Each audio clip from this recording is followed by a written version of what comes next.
As for the 2 years has stayed relatively the same.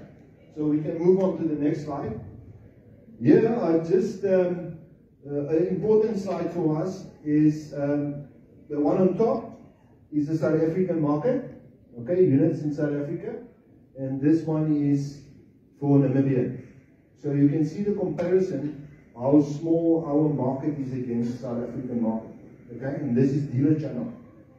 Alright, so as you can see here in South Africa, the LCV market has declined, okay, and that trend you're going to see going on up to 2027 still. You will see the decline in market. In Namibia, okay, it's a bit opposite. So on LCV, we increased by 5% on year. Okay, so you guys will tell us or think it's a good thing. Okay, but the market, the LCV market in Namibia, the growth in the market were mainly driven by tourism sector, buying double cabs, it's tier 2 and 3 rental vehicles, and government spending.